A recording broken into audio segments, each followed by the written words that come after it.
ઉત્તરાયણ પૂર્વ નજીક છે અને ત્યારે પતંગના દોરાથી ઘાયલ થવાના અને મોતને નિપજાવેલો સિલસિલો યથાવત રહ્યો છે. આજે સોમવારે ઢળતી સાંજે નડિયાદમાં એક યુવતીનું પતંગનો દોરો ગળામાં ભરાતા ગળું કપાઈ જતા મોત નીપજ્યું છે. આ બનાવમાં પગલે નડિયાદમાં ટાઉન પોલીસે કાર્યવાહી હાથ ધરી છે. ગળાના ભાગે દોરી આવી જતા યુવતી રોડ પર પટકાઈ.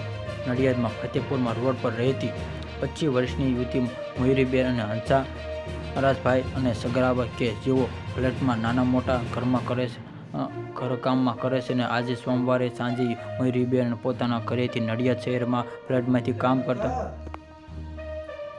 ફ્લેટના કામ કરતા આવ્યા હતા અને ફ્લેટના કામ પતાવીને પોતાના ઘરે એક્ટિવ લઈ જઈને રહ્યા હતા. દીમાર શહેરના વાણીવાડથી આ ફતેપુર જવાના રોડ પર એક જ તેણીના ગળામાં ભાગે પતંગની દોરી આવી જતા ગળું કપાઈ ગયું હતું. સિંચાઈ થતાં આ યુવતીને એકાએક રોડ પર પટકાઈ હતી અને યુવતી ગંભીર રીતે ઘાયલ થઈ હતી અને એક બાદ આસપાસ લોકો દોડી આવ્યા હતા અને તે તુરંત ગંભીર રીતે ઘાયલ યુવતીને સારવાર અર્થે નજીકના ખાનગી હોસ્પિટલ લઈ જવામાં આવી હતી, પરંતુ સારવાર મળે તે પહેલાં જ યુવતીનું કરુણ મોત નીપજ્યું હતું, જેના કારણે સગર્ભા પરિવાર ભારે આક્રોશ છવાયેલો. આ સંદર્ભે પરિવાર સગા મહેન્દ્રભાઈ જણાવ્યું હતું કે તેણીને ફ્લેટમાં કામ પતાવી પોતાના ઘરે આવી તે વેળાએ ઘટના ઘટી હતી અને 1.5 માસ અગાઉના દબાણમાં યુવાનનું દોરી ગળું કપાતા મોત નીપજ્યું હતું. પતંગના દોરાએ વધુ એક નિર્દોષ જીવ લીધો હતો અને અંદાજિત 1.5 માસ અગાઉના આ દબાણમાં યુવાનનું પણ પતંગના દોરાથી ગળું કપાતા મોત નીપજ્યું હતું.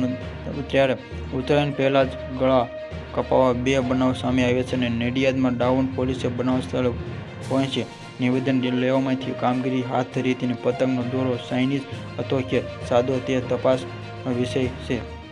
Subscribe my channel.